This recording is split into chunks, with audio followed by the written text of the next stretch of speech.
Here in Washington, D.C., the National Catholic Prayer Breakfast is not the only high-profile Catholic event on the calendar. That's right. Later this year, the Catholic Information Center, less than a half mile from the White House, will serve as the halfway point for the 2026 National Eucharistic Pilgrimage, honoring America's 250th anniversary. Our own Veronica Duda recently sat down with Father Charles Trullo of the Catholic Information Center to find out a whole lot more. I got a phone call from the Archdiocese of Washington asking me if, or telling me about the National Eucharistic Pilgrimage that was going to be happening this year for the 250th anniversary of the birth of our country.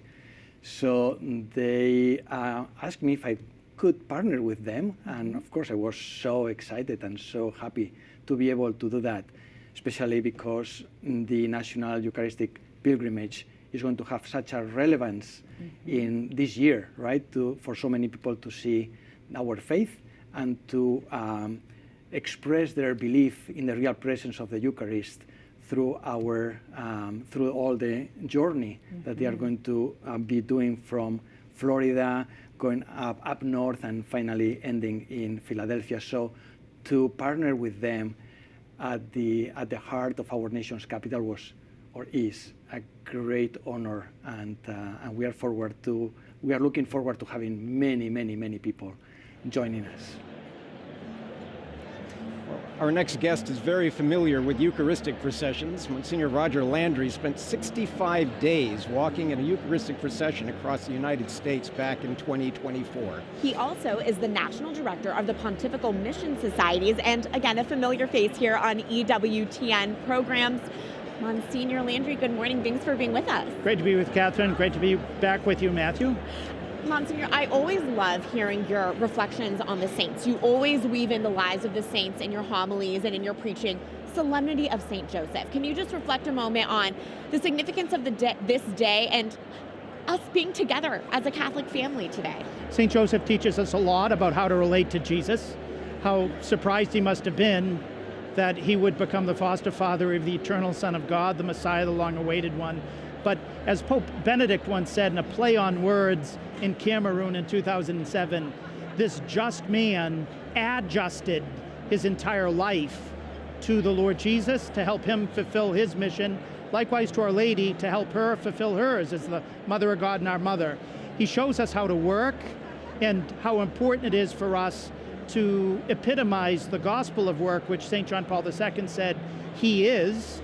He likewise teaches us in an age in which is so confused about sexuality, how not just to be chaste enough, but as we say in Eucharistic adoration, most chaste, very chaste, really chaste, so that our love for God and for others will be white hot and unselfish.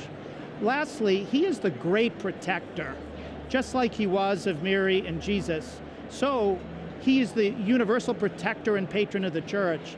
And thanks be to God for St. Teresa of Avila and many of the saints since. We now have a thriving devotion to St. Joseph. So I think it's super important when we come together as Americans to pray for our country that we do so under the protection and following the example of this great father of faith that God has entrusted to us to show us that sure path. We could talk for an hour also about the title Terror of Demons for St. Joseph, but let's pivot to another question, which is, we just heard the announcement of the 250th celebration for the country, pilgrimage. You were on this remarkable journey, the Eucharistic pilgrimage in 2024. What are the lessons from that journey that we can carry into 2026? The first and biggest lesson is we're not alone, that the same Jesus Christ who came to ancient Israel comes to the United States, and he's going to be passing by our cities all the way from St. Augustine, Florida, up to Maine, and finishing in Philadelphia. We remember that Jesus is the one who came to set us free through his redemptive work, free through the truth. And when we go to Independence Hall with the Blessed Sacrament, Jesus is showing us how our freedom is not just from the ancient Brits and everything else, but it's a freedom for loving God and loving others. It's a freedom for us ultimately to become the salt of our country, the light of our country, and the leaven that lifts our country up. So I can't wait for this East Coast pilgrimage of the Lord.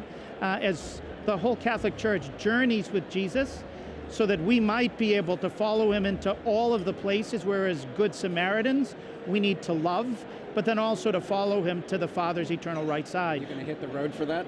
I'm going to hit it at parts. I wish I could do more of it, but I've got a lot of travel. And what pains me, well, I'm joyful that the Lord is going to be coming to my diocese of Fall River, Massachusetts. I have got to do something training preachers that week that have already made a commitment. So I'm both super excited and super regretful that I'm not going to be able to participate in my home diocese, which I've fought for. Sticking with your commitments, as we're reflecting on the influence of Catholicism in America, I have to get your reaction to news of one of probably the most famous American Catholics, and that's the news that Venerable Fulton Sheen will be beatified. You're a successor of his in your role now with the Pontifical Missions. What's your reaction to this news? I am super excited.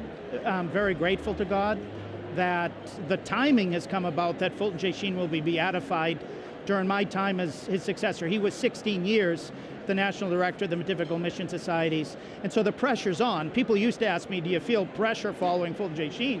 I said, not a bit, because I am able to follow Sheen's example as National Director, and I'm able to play by his playbook. But now that he's being raised to the altar, the pressure is on that I can't just be a competent, successful National Director. I have to be a truly holy director. But I've passed that challenge on to our entire team. He is the greatest preacher in American Catholic history. He's the greatest missionary to missionaries. And what was he doing always? Trying to bring Jesus Christ to people, which is one of the reasons why in the church's history, he is the greatest preacher of the importance of a daily holy hour.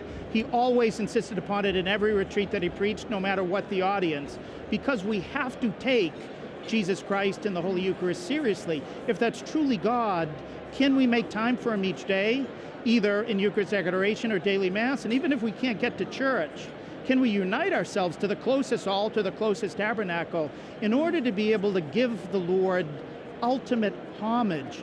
That was the great message of Sheen as a missionary, as a preacher, as a priest, as a disciple. And it's a great honor for me to try to be the echo of his missionary work.